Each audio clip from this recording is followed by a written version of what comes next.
C'est bon? Vous m'entendez? Ouais. C'est pas comme si on n'avait pas invité d'hommes, mais on sera entre femmes encore une fois. Bonjour à tous et à toutes. Alors effectivement, nous on va parler aujourd'hui de la responsabilité sociale de l'entreprise pour pouvoir briser le plafond de verre. Alors déjà, moi je vais vous parler un peu de la situation. On sait que les discriminations liées à l'origine persistent dans le milieu professionnel. Le défenseur de droit indique que le critère de l'origine, c'est le deuxième critère de discrimination. Et le défenseur des droits alerte aussi sur la surexposition des jeunes, puisque plus d'un tiers des jeunes de moins de 35 ans estiment avoir subi des discriminations, à la fois dans la recherche d'emploi, mais pas seulement, également tout au long de leur carrière. Alors effectivement, on sait qu'il y a des difficultés d'accès à l'emploi, on en a entendu parler ce matin, mais les discriminations liées à l'origine vont aussi se manifester tout au long de la vie professionnelle. Et il y a le phénomène, enfin ce qu'on appelle le phénomène du plafond de verre, qu'on utilise beaucoup pour le genre notamment, et qui en fait désigne les barrières invisibles qui vont empêcher certaines personnes, du fait notamment de leur origine, de pouvoir accéder aux plus hautes responsabilités. Et justement, nous, au Club 21e siècle, ce qu'on a voulu, c'est pouvoir accompagner les femmes de la diversité. Et nous avons identifié que les femmes, malgré un parcours académique brillant, malgré des compétences et des qualifications, pouvaient, alors qu'elles sont toutes en poste, avoir des vrais freins, une véritable autocensure. Et donc, on a décidé de créer un programme d'accompagnement pour que les membres du club, justement, jouent, ce que disait Hakim tout à l'heure, ce rôle de passeur. Et donc, depuis 2014, le programme Révélateur a pour objectif d'accompagner, par du mentoring, les femmes à dépasser ce qu'on a appelé, nous, le double plafond de verre. Et l'enjeu, c'est de travailler véritablement sur les croyances limitantes qui vont parfois les empêcher de se positionner sur des fonctions à responsabilité, qui vont aussi peut-être leur donner une perception biaisée de leurs capacités, de leurs atouts. Et le rapport finalement avec un membre du club, un rapport privilégié, c'est une relation qui est totalement personnalisée, va les aider justement à avoir une vision peut-être plus objective par un regard bienveillant. Vous avez notamment dans la salle beaucoup de mentis qui sont là. Je ne sais pas si elles peuvent lever la main d'ailleurs, comme ça vous pouvez les voir. J'en vois quelques-unes. Super, merci d'être là. Et des mentors. Les mentors du club sont aussi présents. On a eu une discussion encore à l'heure du déjeuner. Et donc, c'est un programme qui, en fait, travaille véritablement sur la confiance en soi. D'ailleurs, on a pu mesurer les effets avec notre partenaire de l'EDEC qui a évalué à plus de 95% justement de confiance en soi après le programme et a permis à ces femmes qui sont en poste aussi de pouvoir solliciter des promotions, des augmentations.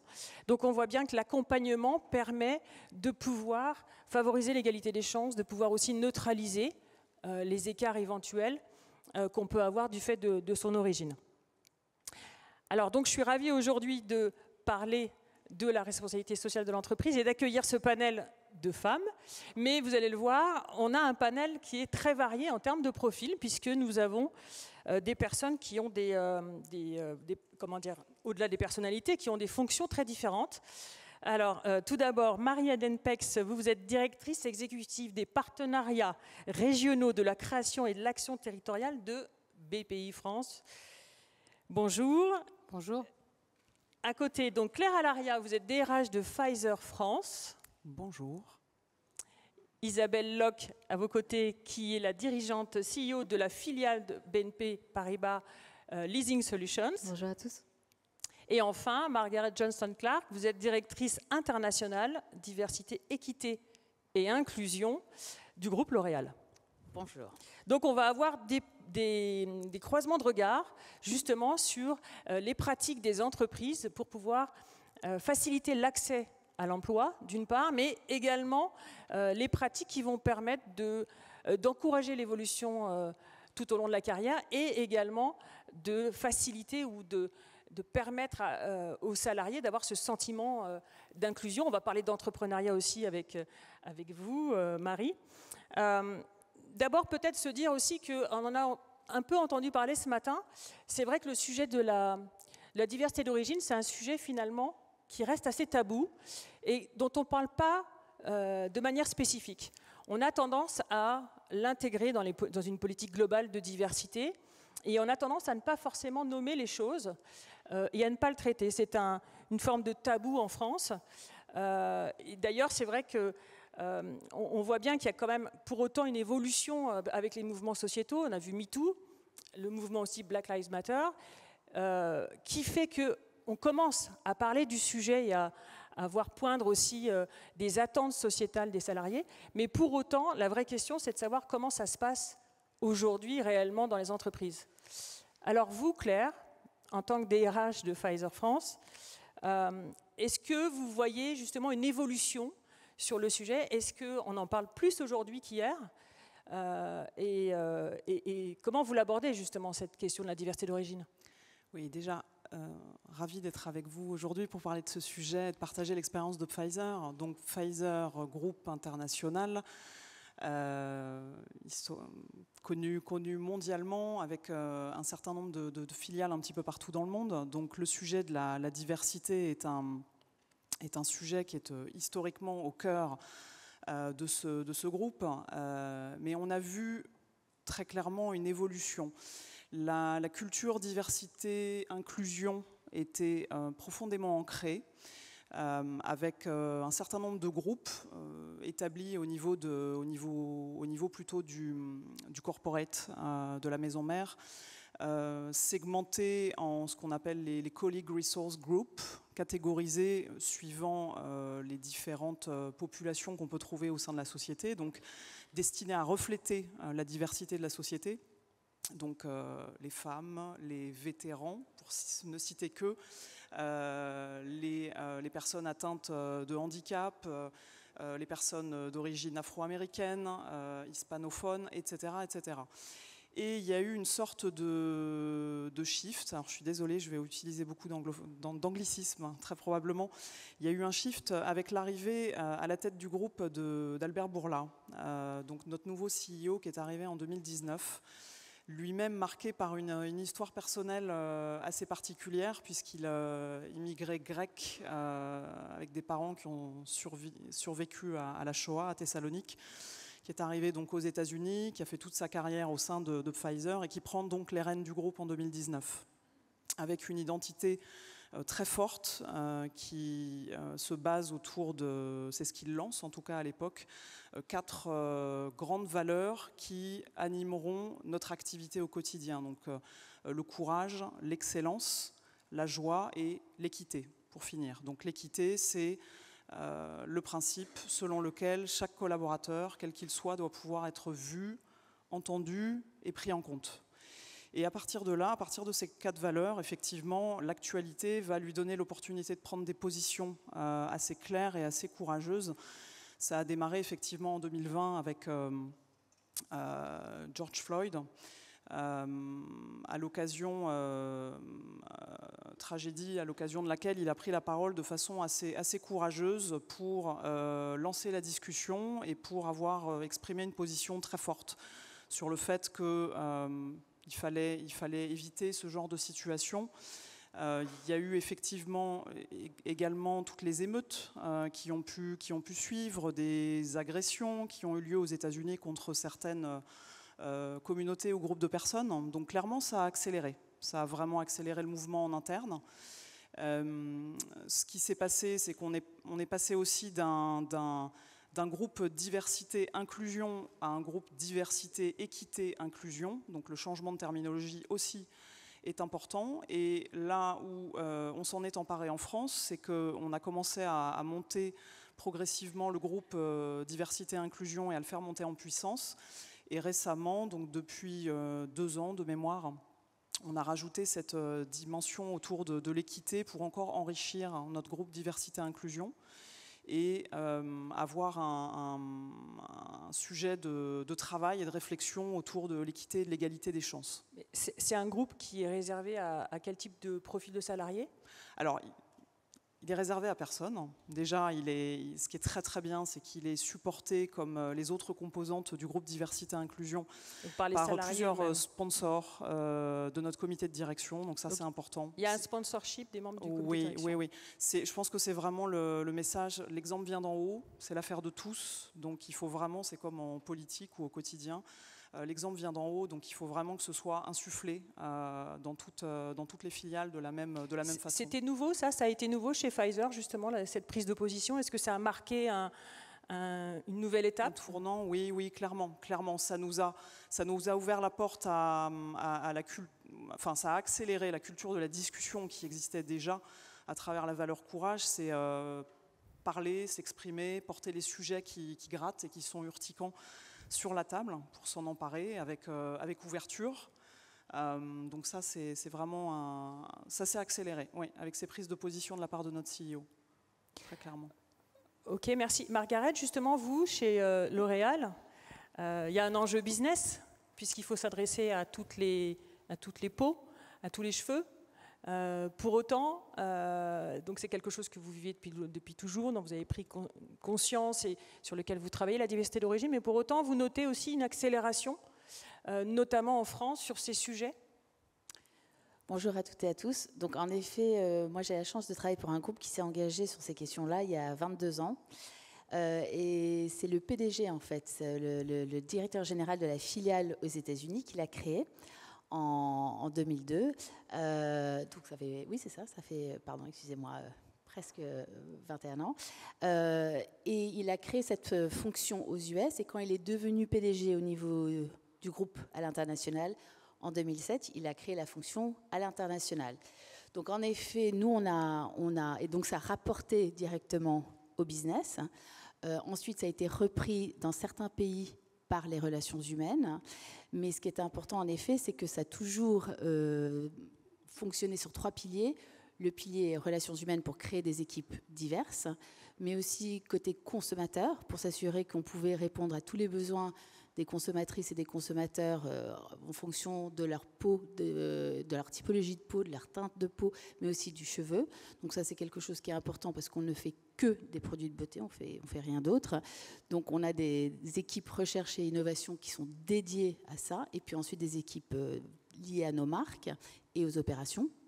Et ensuite, il y a un 3e pilier qui est vraiment dirigé vers nos partenaires externes et donc nos fournisseurs pour aussi s'assurer qu'on soit vraiment bien alignés.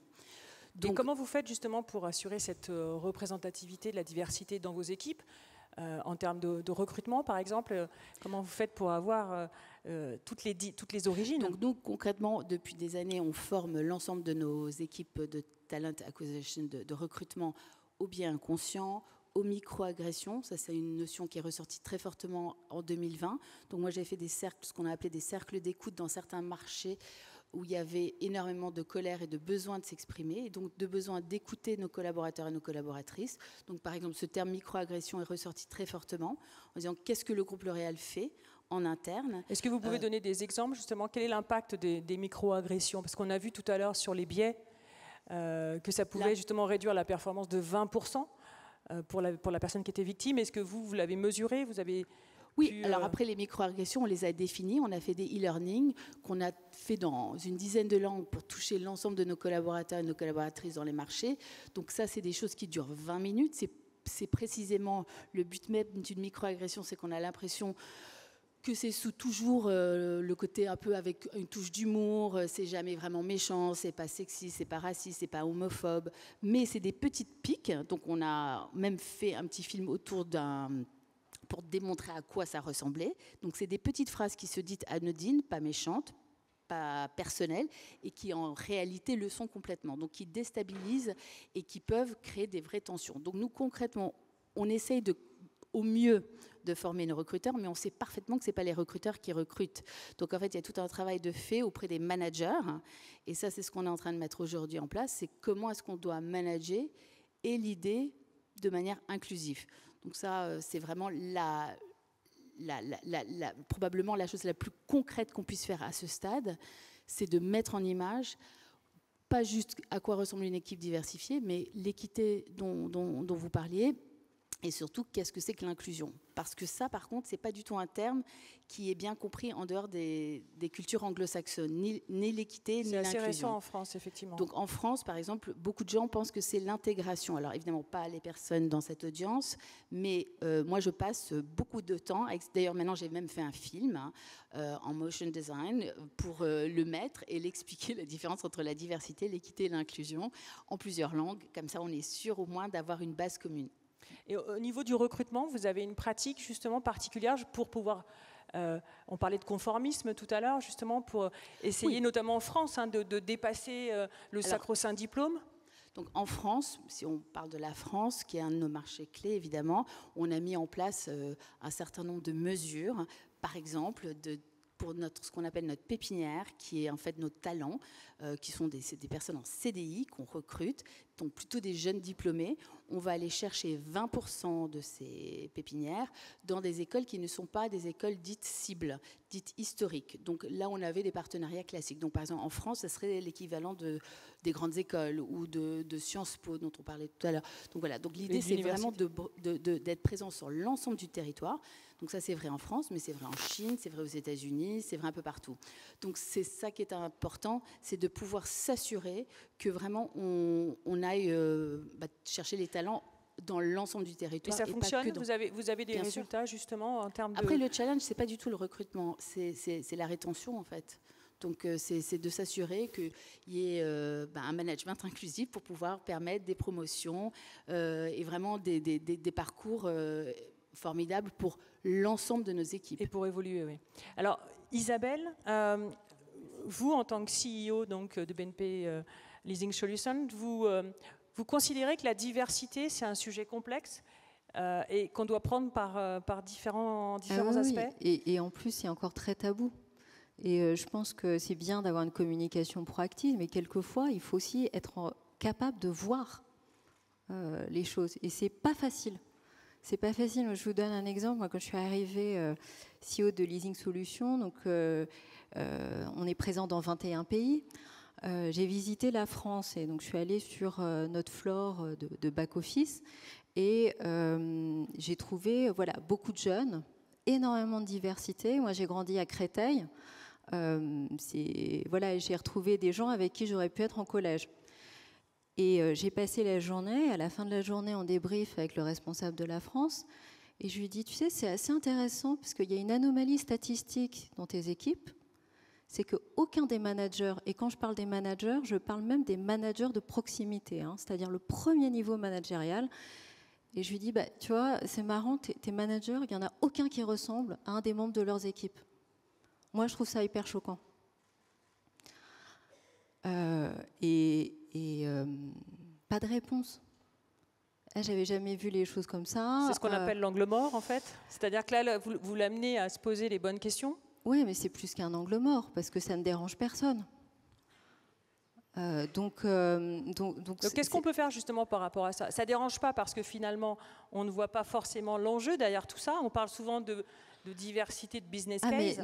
Mais on parle de personnes qui ont suivi tous les trainings, parce que c'est pareil, toutes les entreprises, BNP Paribas est hyper engagée dans la diversité et l'inclusion. On a tous fait des trainings sur les biais inconscients, les RH, les managers recruteurs. On a tous vu des petits sketchs et voilà. Et en fait, les personnes se disent que ça n'arrive pas. Ça n'arrive pas quelquefois en débrief. Et puis, on a des citations de groupes de parole. Puis les gens disent oh, non, mais ça, ils ont exagéré quand même. On dit jamais ça. Je leur dis regardez un peu plus près. Alors peut-être que c'est pas vous, mais peut-être que c'est des gens juste à côté de vous. Parce que moi, j'ai des gens qui viennent me voir. Moi, j'ai des gens qui viennent pleurer de temps en temps dans le bureau parce qu'ils ont eu la micro-agression de trop, etc. Donc, il faut vraiment arriver à avoir plein de prismes différents. Et des faisceaux aussi de preuves. Est-ce que, par exemple, dans le groupe BNP Paribas, vous avez mené, j'imagine, des enquêtes? On a parlé ce matin, justement, de la mesure. Donc, vous dites, effectivement, il faut voir les choses, il faut nommer les choses, il faut mesurer. Et c'est souvent ce qui peut freiner, c'est le fait de ne pas pouvoir mesurer, mais au-delà de la mesure de la diversité telle qui existe, on peut aussi mesurer le ressenti des salariés. Est-ce que ça, du coup, vous l'avez et vous pouvez l'utiliser? On fait des sondages très réguliers, donc sur base, on en a au moins un par an, dans lequel on pose explicitement la question. Après, on a une édition de ce qu'on appelle les Pulse Survey, qui sont spécialement dédiés à la diversité et l'inclusion. Et là, on pose des questions extrêmement précises. C'est est-ce que vous pensez que vous êtes encouragé à donner le meilleur de vous-même indépendamment de votre diversité ethnoculturelle? Voilà. Après, on a d'autres questions aussi comme ça sur plein d'autres biais possibles ou d'autres formes de diversité. Ça peut être l'âge, le handicap, etc. C'est ce qui vous amène à sensibiliser justement, enfin, donc on sensibilise, on voit des progrès ou non. C'est dommage, moi j'aimerais bien avoir plus d'outils, mais malheureusement, notamment en France, on a peu de mais vous travaillez sur vous me disiez, quand on a préparé cette session, que vous faites un travail, en fait, vous disiez que tout l'enjeu se fait en amont. Oui, très très en amont. En amont du recrutement notamment, et donc vous travaillez sur les fiches de poste. Voilà, exactement. Donc, on participe à plein de... par exemple, on a l'ascenseur sur de l'égalité des chances. Donc, c'est vraiment au moment des études, au moment où on s'oriente et on essaye de passer des diplômes. Et puis, dans les fiches de poste, on retravaille pour essayer de les débiaiser un maximum. Parce que de temps en temps, quand on dit on cherche quelqu'un, voilà, je sais pas, assertif, ambitieux, etc. Bon, voilà, tout le monde ne se projette pas de la même façon en lisant les mêmes mots. Donc on essaye essayer de débiaiser un maximum les fiches de poste quand on les ouvre. Et puis effectivement, encore une fois, on a formé quand même beaucoup de nos recruteurs à essayer d'être les moins biaisés possibles. Mais c'est pas parce qu'on est formé qu'on sait l'appliquer et qu'on est capable de mesurer sa propre performance. Donc c'est un travail continu. C'est un travail continu, mais est-ce qu'il ne faut pas peut-être débiaiser aussi la représentation qu'on a du poste, c'est-à-dire le modèle de réussite pour un poste? On parle souvent des biais qu'on a sur les personnes, mais on a aussi une image un peu stéréotypée de la façon dont on doit occuper une mission. Est-ce que ce n'est pas là le travail justement pour expliquer qu'on peut venir de différents parcours, différents univers? Est-ce que là, vous travaillez justement dans l'évolution de carrière, vous travaillez à intégrer l'ensemble quel que soit le profil, manager, collaborateur? Est-ce que c'est le cas? Comment vous faites aujourd'hui pour sensibiliser et embarquer tout le monde? Vous avez un gros réseau? Alors, on a plein. Moi, je crois beaucoup au réseau employé. Donc, nous, on a lancé un réseau qui s'appelle Culturall, qui est très intéressant parce qu'en fait, il s'est fondé sur des réseaux, notamment un qui est Affinity, qui était très actif et dans le groupe BNP Paribas depuis longtemps. Et puis, à un moment, ils se sont dit, tiens, en fait, on n'est pas tout seul dans sa singularité, justement. On a vocation à être beaucoup plus ouvert. Et donc, on s'est dit, mais en fait, on s'adresse à toute forme de diversité ethnoculturelle. Donc là, on s'est devenu Culturall. Et on a vu qu'effectivement, on a un intérêt qui a beaucoup cru. Et ça, je pense qu'effectivement, ces dernières années, il y a beaucoup plus de libération de la parole et d'intérêt sur ces sujets. Et on a vu le réseau augmenter très rapidement. Et donc, par exemple, à Pâques, en Asie-Pacifique, on ne parle pas beaucoup de ces sujets-là. Il y a quelques mois, on a une antenne maintenant Culturall qui s'est créée en Asie-Pacifique. Donc c'est vraiment super. Et maintenant, on est un réseau mondial. Et donc, on organise des conférences. Je vous donne un exemple. On a récemment organisé une rencontre avec une intervenante ukrainienne parce qu'elle voulait parler de sa culture et elle disait, j'en ai marre que chaque fois qu'on parle de l'Ukraine, on parle de la guerre, etc. Et c'est toujours, tout de suite, évidemment, c'est tragique. Mais voilà, elle a fait une séance où elle a dit, voilà, je voudrais qu'on parle positivement de l'Ukraine, et donc elle a organisé cette séance-là. Donc voilà, il y a plein de façons de le faire, et tout ça, encore une fois, c'est bénévole. Ça mobilise en fait. Ça mobilise énormément. Mais il n'y a pas que des personnes qui sont concernées par le sujet. C'est-à-dire que la vraie question sur la diversité d'origine, c'est qu'on a souvent tendance à penser qu'on crée des communautés, en fait. On cloisonne. Et du coup, l'enjeu des réseaux aujourd'hui, justement, comment est-ce qu'ils évoluent pour essayer d'avoir une approche plus globale. Par exemple, Claire, là, chez Pfizer, vous travaillez aussi, pas forcément qu'avec des personnes qui sont directement concernées par la question de l'origine? Oui, typiquement sur les groupes de travail qui sont inclus dans la grande équipe diversité-inclusion, effectivement, l'objectif, ça a été d'être le plus transverse possible. Donc, de pouvoir intégrer tout un pan d'équipes, de personnalités individuelles qui chacune, alors c'est sur la base du volontariat, hein, donc effectivement après il faut mobiliser, il faut maintenir la dynamique, il faut maintenir le souffle et l'engagement, parce que c'est vrai que ça s'ajoute à son travail individuel. Mais ceux qui se mobilisent, justement, ouais. Ce sont que des personnes qui sont concernées par le sujet? Non, pas forcément. On a de tout. On a des personnes directement concernées par le sujet, et après, on a ce qu'on appelle les alliés. Les alliés, on a aussi au-dessus de ça les rôles modèles qui, à travers le comité de direction, vont pouvoir porter les sujets, le rendre encore plus visible dans des événements, dans des prises de parole. Mais les alliés ont une posture importante, ils ne sont pas directement concernés par le sujet. On l'a vu d'ailleurs sur les réseaux LGBT+, ça a été un vrai axe de développement. Je pensais naturellement à cela en premier, prioritairement, et c'est vrai que là-dessus, le fait de se déclarer allié a aussi permis d'infuser très très naturellement le sujet en interne. Donc, je pense que c'est vraiment une force. Et de ne pas cliver en fait, c'est de pouvoir rassembler. Exactement. Alors vous, Marie, vous travaillez sur l'entrepreneuriat. Ça veut dire qu'on peut aussi réussir en France, pas seulement en étant salarié, on peut être son propre chef. Quelle est la situation justement dans l'entrepreneuriat? Est-ce que la question de l'origine est un enjeu? Alors, avant de répondre à votre question, je voudrais rebondir sur plusieurs choses qui ont été dites pour parler de quelque chose dont je ne vais pas parler, mais que je vous invite à aller regarder et qui va sortir dans les prochains jours, qui est une étude qu'a fait BPI France, le Lab, sur l'immigration et l'industrie, et notamment sur les enjeux et les leviers considérables que constitue l'immigration pour la réindustrialisation de la France. Et je pense à ça dans la série des rôles modèles. Nous, on croit très fort à quelque chose chez BPI France, qui est que la meilleure façon de sensibiliser et de parler aux entrepreneurs, c'est de faire parler des entrepreneurs aux entrepreneurs.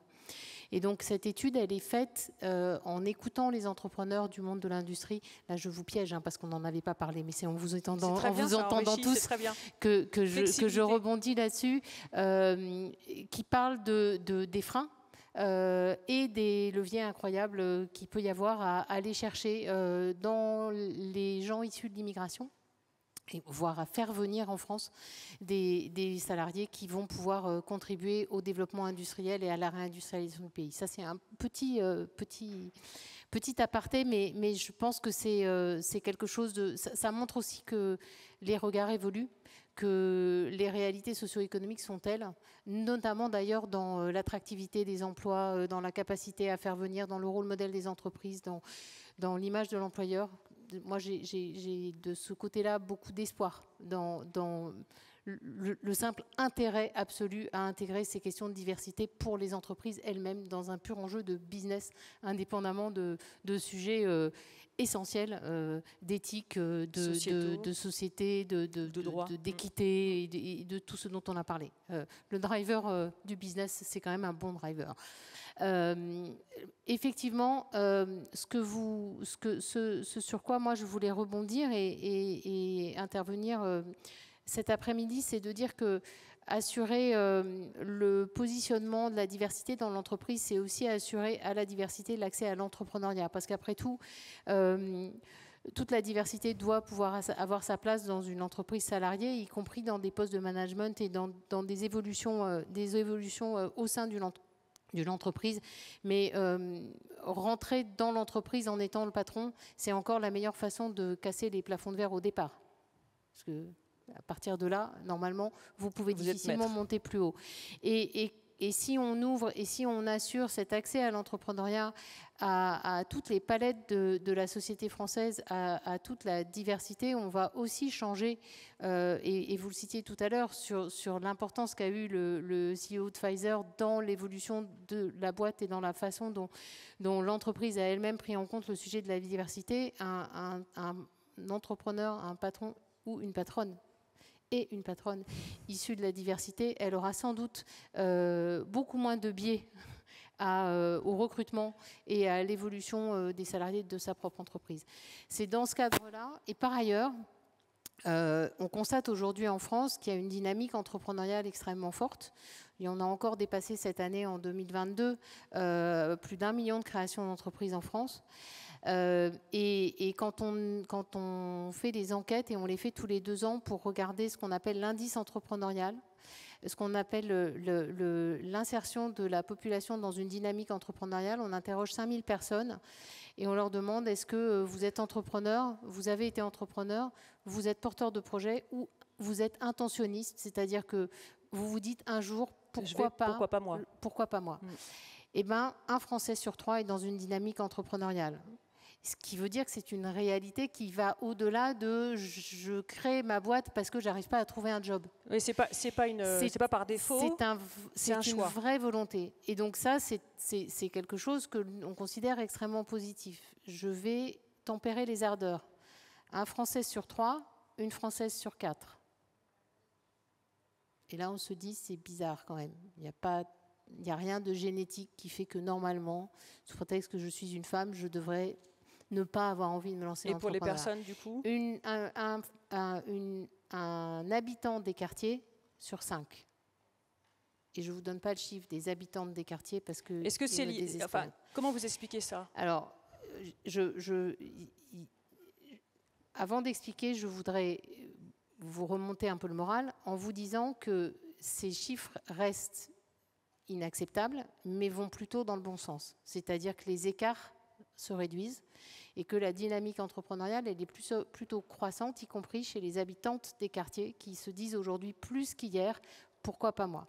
Mais comment on explique ça? On explique ça par le fait que vous avez des biais qui vous font dire que, en fait, je ne peux pas devenir entrepreneur ou entrepreneuse parce que je ne suis pas fils ou fille d'eux, parce que je n'ai pas fait HEC, parce que je viens de telle ou telle origine sociale, parce que je n'ai pas suffisamment de ressources, parce que je vais mettre à mal ma famille, parce que toutes les raisons pour lesquelles vous vous dites c'est pas pour moi. Et c'est là que vous les accompagnez justement en les encourageant. Et c'est là que nous, on porte un programme qu'on appelle Entrepreneuriat pour tous, et qui ne vise surtout pas à dire que tout le monde doit devenir entrepreneur, que l'entrepreneuriat est l'avenir du monde, mais qui vise à dire qu'il n'y a aucune raison,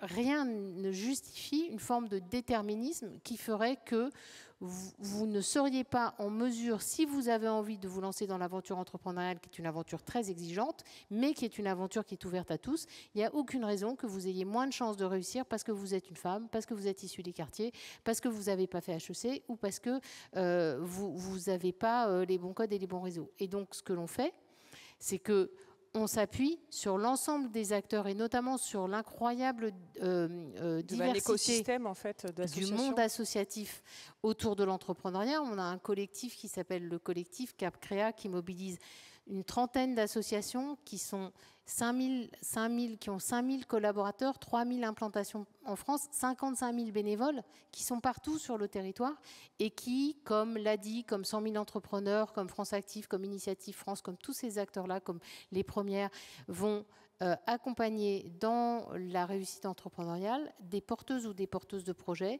vont aller dans les collèges et dans les lycées pour témoigner avec des entrepreneurs auprès des jeunes filles et des jeunes garçons du fait que oui, vous habitez à Créteil, mais vous pouvez quand même entreprendre, même si vous habitez à Créteil et même si vous êtes d'une première génération de l'immigration et que vos parents ne sont pas entrepreneurs. Et cet accompagnement-là et le financement qu'on apporte avec des moyens spécifiques qui permettent de ne pas prendre de garantie, qui permettent de limiter le risque, qui permettent d'assurer les premiers fonds propres, démarrage, en tout cas, démarrage d'une entreprise sans hypothéquer la maison qu'on n'a pas. Tous ces dispositifs-là permettent aujourd'hui d'assurer que l'entrepreneuriat est ouvert. Et parmi les choses que l'on fait, et je rebondis sur ce qui a été dit tout à l'heure dans l'intervention du début de l'après-midi, sur la présence réelle dans les territoires concernés et auprès des gens que l'on cherche à adresser, de personnes qui sont là pour les accompagner. On a toute une action dans ce programme Entrepreneuriat pour tous qui est celui d'aller vers, et qui est notamment celui de financer la présence, les institutrices de l'entrepreneuriat du 21e siècle. Chez nous, ils s'appellent les Cité Labs. Et on les appelle aussi les révélateurs de talents, ça dit bien ce que ça veut dire.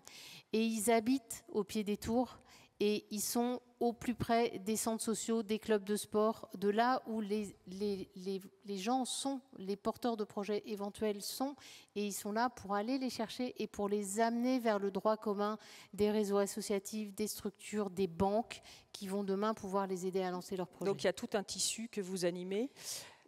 Au-delà de ça, donc, je voulais revenir sur... on a parlé de recrutement, des défis autour du management. La question que je voulais vous poser, c'est par rapport à ce qu'on appelle l'inclusion, comment favoriser une culture de l'inclusion, comment faire en sorte, parce que dans les statistiques, on voit souvent que les personnes qui se disent victimes de discrimination, l'auteur des faits ne sont pas que le management, mais beaucoup les collègues, en premier lieu les collègues. Comment est-ce qu'on fait justement pour à la fois lutter contre ces discriminations et dire les choses, et en même temps favoriser, on va dire, le vivre ensemble en entreprise, faire en sorte qu'on puisse collaborer sans clivage. Margaret ? Alors je pense que aujourd'hui la diversité, l'équité, l'inclusion fait partie en fait des responsabilités de l'entreprise. C'est-à-dire que ce n'était pas le cas, moi quand j'ai démarré il y a 30 ans sur ces questions-là, c'était vraiment pas du tout dans la stratégie. Aujourd'hui, c'est vrai que non seulement c'est la responsabilité, mais c'est aussi le rôle de l'entreprise. Pourquoi ? Parce que les collaborateurs et les collaboratrices l'attendent, l'exigent, mais c'est aussi ce qu'on voit dans nos EVP quand on essaye de recruter. Ça fait partie des critères de choix d'une entreprise aujourd'hui. Et c'est aussi quelque chose que regardent de très très près nos consommateurs. Donc ils vont changer de marque s'ils sont pas du tout, enfin s'ils sont pas même ou ne comprennent pas l'attitude d'une entreprise. Donc je pense que la première chose que nous on doit faire, c'est avoir et continuer à avoir vraiment une posture très humble, parce que les choses avancent très vite. Il y a une parole aussi qui s'est libérée avec les réseaux sociaux. Absolument. Oui, enfin pas que les réseaux sociaux, parce que aussi dans une entreprise, on est comme une mini-société. Donc aussi, c'est à nous de savoir écouter et vraiment de manière active nos collaborateurs et nos collaboratrices. Tout à l'heure, je vous parlais des cercles d'écoute qu'on a fait dans des moments de crise, mais on peut avoir ces moments-là aussi de manière régulière, de vraiment entendre et donc d'adapter, pas juste quand on tombe dans des cas d'éthique ou de harcèlement, mais vraiment d'anticiper. Et finalement, parce que la formation, c'est très bien, mais il faut encore qu'elle soit faite, et il faut encore qu'elle soit faite par tout le monde, et pas que par ceux ou celles qui se sentent obligés de le faire. Donc le mentoring, c'est bien, le buddy system, c'est bien, mais ce qui est vraiment surtout important, c'est de pouvoir écouter. Et nous, on voit par rapport à des petites actions, comme par exemple des petits clips où on permet de donner la parole à des collaborateurs et des collaboratrices sur des thématiques pour qu'ils ou elles puissent partager des témoignages. Mais qu'est-ce qui fait qu'on va se sentir en capacité justement de s'exprimer librement ? C'est à nous de créer cet sentiment de sécurité. De sécurité. Ça, c'est notre job en tant que manager, évidemment, de permettre et de créer cet espace de safe, de secure, mais bien sûr, donc il faut donner l'exemple. Il faut lead by example, c'est-à-dire c'est à nous aussi de prendre la parole sur des exemples, si on est en situation de handicap, le déclarer, donc ça c'est à nous aussi de le démontrer, on ne peut pas que demander aux autres de le faire.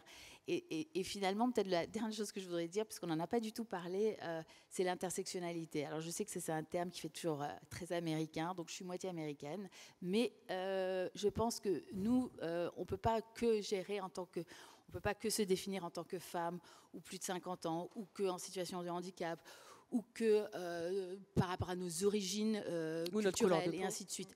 Donc je pense que ça, c'est très important pour pouvoir faire bouger les lignes. C'est que c'est l'affaire de tous, en fait. C'est pas que d'une minorité, ou que des femmes, ou que des noirs, ou que des personnes de telle ou telle confession. C'est un sujet global. Et en fait, c'est une question vraiment de réussite. Donc je pense que c'est à nous de démontrer au quotidien que, bien sûr, quand il y a quelque chose qui ne convient pas à certaines personnes, il faut en parler. Et il faut beaucoup d'humilité pour l'entendre et l'écouter. Et du courage, comme le disait justement Claire, bien sûr. Pour pouvoir dénoncer et dire les choses. Isabelle, vous considérez que en fait, la sensibilisation, ça ne suffit pas, qu'il faut aussi avoir Je trouve que c'est un bon équilibre qu'on a réussi à trouver dans le groupe, c'est-à-dire qu'à la fois, nous on a un code de conduite qui est extrêmement important et dans lequel on parle de respect des collègues. Parce que là encore, il ne faut pas tout mélanger. Quand on a eu ces débriefs de certains groupes de parole, au bout d'un moment, j'ai adoré, j'ai un de mes membres de direction qui dit « Mais en fait, ça, c'est juste pas correct.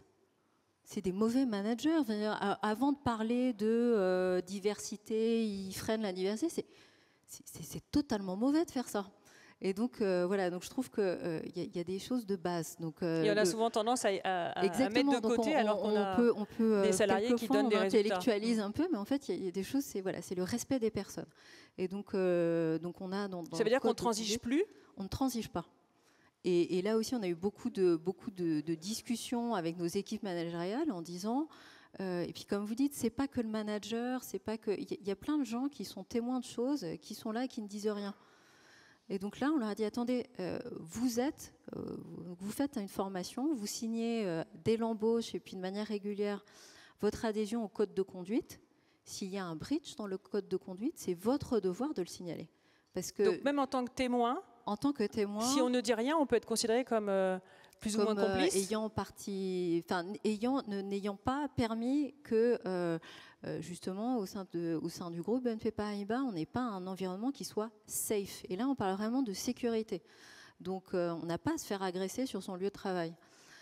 Voilà. Donc ça, c'est un concept de base. Et puis après, on a aussi effectivement les sensibilisations, le lead by example, les rôles modèles, encourager les employés qui s'investissent dans des réseaux. Et c'est important justement d'être le modèle. Est-ce que pour vous, c'est une question justement qui va permettre d'inspirer les autres personnes ? Qu'est-ce que vous pensez d'être un rôle modèle ?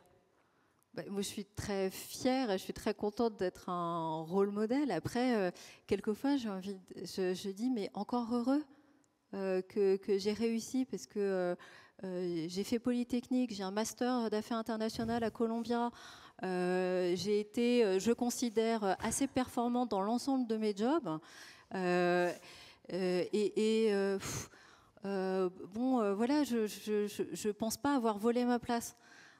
Donc,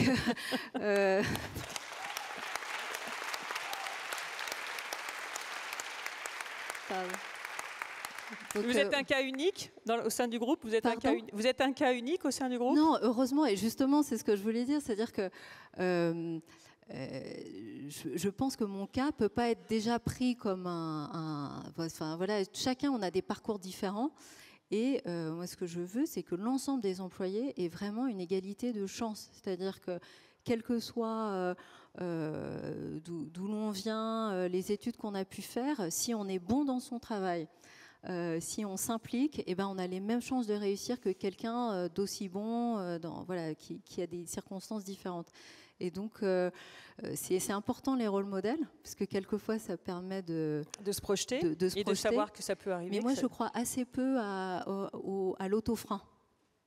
À l'autocensure ? À l'autocensure. Voilà. Moi, le nombre de fois où les gens m'ont vu débarquer parce que je porte pas de veste, parce que je suis assez jeune, et puis qui cherchent la directrice générale BNP Leasing Solutions et qui la trouvent pas.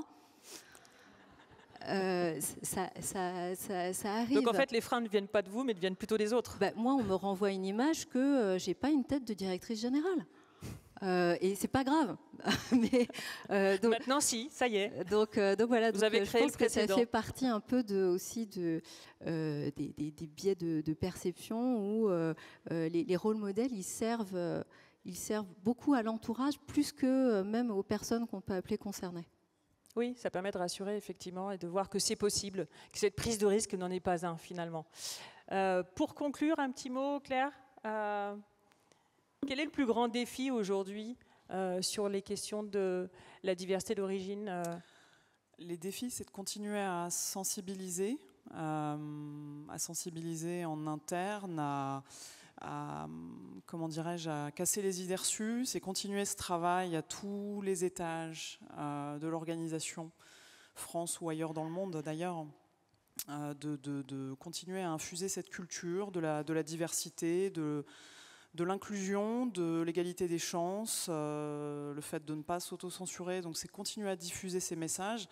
Et j'y reviens, je vais le répéter, c'est l'exemple vient d'en haut, toujours. Donc à partir du moment où on a un CEO, en l'occurrence chez Pfizer, mais aussi dans les filiales en local, un comité de direction, en fait, c'est ça, c'est un comité de direction très fort, l'exemplarité et puis la posture politique.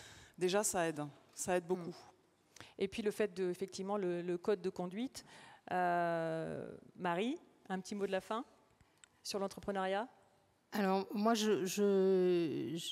effectivement, on n'a pas une tête de rôle modèle. Et en tout cas, moi pour ma part, je n'ai pas fait Polytechnique, mais j'ai vécu dans des mondes où le fait d'être une femme était souvent, on m'a souvent collé l'étiquette de rôle modèle, et j'espère que je suis autre chose que ça, et j'aime beaucoup ce que vous avez dit sur l'intersectionnalité. Moi, je pense qu'il y a deux choses très importantes. Il y a, au-delà du rôle modèle, il y a le fait de parler entre pairs. Il y a le fait de pouvoir voir quelqu'un qui, dans sa diversité, vous dit quelque chose qui vous parle parce qu'il a fait, ou il a des ambitions, ou il a une partie de son parcours qui correspond au vôtre. Et ça on y croit beaucoup, et c'est pour ça qu'on pousse beaucoup ce sujet des rôles modèles dans l'entrepreneuriat. Et l'autre sujet auquel je crois absolument et qui me paraît essentiel, c'est de porter haut et fort, notamment auprès des gens qui sont issus de toute forme de diversité, que cette diversité n'est pas un problème, mais que c'est une chance et un levier incroyable. Et que le fait d'être différent, notamment quand on entreprend, mais pas que, c'est le moyen justement de se différencier et de faire autre chose, et que ce n'est pas un frein et un problème, mais que ça peut être, dans bien des cas, une solution. Et ça, je pense que c'est vraiment un message qu'il faut porter, sinon on enferme les gens dans leur diversité et dans leur spécificité, et on leur dit « Ah ben ça va être compliqué pour toi parce que… » Et au contraire, moi je pense que dans des tas de situations, le fait d'être différent, c'est le moyen de se différencier, d'aller plus vite, plus haut et plus loin. Merci Marie. Un dernier mot, Margaret ? Vous parliez d'entreprise. Très très rapide. Non, on va gratter un petit peu, c'est pas très grave, mais… Mais allez-y, bien sûr. Un dernier mot sur le rôle, en fait, le rôle de l'entreprise, justement, est en transformation au niveau de sa place en tant qu'acteur de la cité. Il est justement cité comme étant un des acteurs les plus attendus, un des acteurs, enfin un moteur, en fait, de l'évolution sur ces questions de diversité d'origine. Je crois qu'en un mot, c'est le changement de mindset. C'est-à-dire qu'on était là pour faire du business, on était là pour faire, nous, du maquillage, des soins, du parfum, du shampoing. Aujourd'hui, on est attendu pour faire beaucoup plus que ça. Donc en fait, je pense qu'il faut qu'on accompagne l'ensemble de notre organisation, on continue à le faire pour pouvoir aussi être justement un rôle modèle en interne et puis en externe, savoir quand il faut prendre et faire des plaidoyers sur certaines causes où on ne nous attendait pas avant et on nous attend aujourd'hui sur les personnes en situation d'exil, sur les violences conjugales, sur le racisme. Donc voilà. Toutes ces valeurs sociétales qui font qu'effectivement on parle aujourd'hui de conscious quitting et plus seulement de quiet demissing. Donc on voit bien qu'effectivement c'est un véritable enjeu pour les entreprises. Merci à vous quatre, mesdames. Merci à tous.